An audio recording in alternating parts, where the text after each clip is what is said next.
ஒரு அவமரியாதைக்கு உட்படுத்தப்படுறாங்கன்னு இவங்களும் சொல்கிறாங்க. பிரதமர் சரியாக தான் பேசியிருக்காரு, திமுக குறித்து சொல்கிறாரு, இங்கே இருக்கக்கூடிய எல்லா தமிழர்களையும் அல்ல அப்படின்னு. இல்லை, ஒவ்வொரு தேர்தல் பரப்புரையிலும் பிரதமர் இப்படி பேசுவது புதிய செய்தி இல்லை. அவர் இப்படி பேசாட்டால் தான் நம்ம வியக்கணும். அவர் பேசுகிறது வியப்புக்குரிய ஒன்றும் அல்ல. ஏன்னா 2 மாடு இருந்தால் 1 மாடை எடுத்து முஸ்லீம்கிட்ட கொடுத்துருவாங்க, 2 வீடு இருந்தால் 1 வீடு எடுத்து முஸ்லீம்கிட்ட கொடுத்துருவாங்க, இடஒதுக்கீடை பிடுங்கி முஸ்லீம்கிட்ட கொடுத்துருவாங்க, இப்படிலாம் பேசினவர் தானே. அப்படி எங்கேயாவது கொடுத்துருக்காங்களா? எந்த இந்துட்டையாவது 2 மாடை வாங்கி இருக்கிற மாட்டில் 1 மாடை வாங்கி காங்கிரஸ் வந்து முஸ்லீம்கிட்ட கொடுத்துருக்கா? எங்கேயாவது அப்படி நடந்திருக்கா? அப்போ இல்லாத ஒன்றை இட்டுக்கட்டி கடந்த நாடாளுமன்ற தேர்தலின் போது பரப்புரை செய்தார். அதே போல் கர்நாடக தேர்தலில் போய் முஸ்லீம் வெறுப்பு பரப்புரை செய்தார். ஒடிசாவில் தமிழர் விரோத பரப்புரை செய்தார்.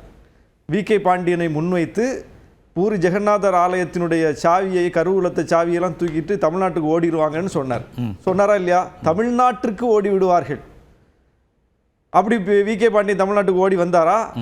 ஏற்கனவே அவர் அந்த ஆட்சியில் அதிகாரம் செலுத்தியவர் தானே, முக்கிய பொறுப்பில் இருந்தவர் தானே. அந்த வாய்ப்பை பயன்படுத்தி கொண்டு தமிழ்நாட்டுக்கு எதையாவது ஒடிசாவிலிருந்து தூக்கிட்டு வந்தாரா? அப்படி ஒரு ட்ராக் இருக்கா? இல்லாத ஒன்றை இட்டுக்கட்டி பரப்புனாங்களா இல்லையா? தயிர் சாதத்தை தூக்கி, பழங்கஞ்சியை தூக்கி இலையில, வாழை இலையில் போட்டு சாப்பிட்ற மாதிரி ஒரு வீடியோ சித்தரித்து வெளியிட்டாங்களா இல்லையா? ஒரு தமிழர் உடையில் வி.கே. பாண்டியனை குறிக்கிறது மாதிரி.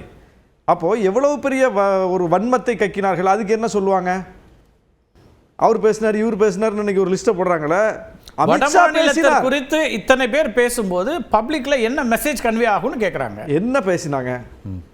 தமிழ்நாட்டினுடைய கல்வி நிலை, வடமாநிலங்களினுடைய கல்வி நிலை, இரண்டையும் ஒப்பிட்டு பேசும்போது அவர்களுடைய வாழ்நிலை எப்படி இருக்குது, அவங்களுடைய கல்வி நிலை எப்படி இருக்குது என்பது ஒரு ஒப்பீடாக சொல்லப்படுகிறது. அது நீண்ட நெடுங்காலமாக தமிழ்நாட்டில் வந்து நீண்ட காலமாக அந்த வாதம் இருக்கு. அதெல்லாம் தவறு. யார் பேசினாலும் தவறு. அமித்ஷா பேசுன தப்பு நீங்க சொல்லுங்க, நான் சொல்றேன். பன்றி போலன்னு சொன்ன தவறு, தப்பு. நான் கண்டிக்கிறேன். அப்படி யார் பேசினாலும் தவறு. எந்த ஒரு தொழிலாளர் குறித்தும் வன்மமான கருத்துக்களை, அவதூறான கருத்துக்களை, இழிவான கருத்துக்களை யார் பேசினாலும் தவறு, கண்டிக்கத்தக்கது. ஒடிசால அமித்ஷா தமிழர்கள் குறித்து பேசுறது சரியா? பாஜக கண்டிக்குமா? பாஜகவின் பிரதிநிதிகள் அதை தவறுன்னு சொல்லுவாங்களா? சொல்ல மாட்டாங்க. அங்கதான் இருக்கு. அப்போ ஒரு தவறை தவறுன்னு ஒத்துக்க கூட மாட்டாங்க. ஒரு அமித்ஷா உள்துறை அமைச்சருங்க தமிழ்நாட்டிற்கு சாவியை தூக்கிட்டு ஓடிட்டு போயிடுவார்னு சொன்னது எப்படி, எந்த அளவுக்கு சரியாது? அது வெறுப்பு பரப்புரையா இல்லையா? ஒரு தமிழர் உடையில உட்கார்ந்து ஒருத்தரை வீடியோ சித்தரிச்சு வெளியிட்டாங்களே, அது தமிழர் விரோத செயலா இல்லையா?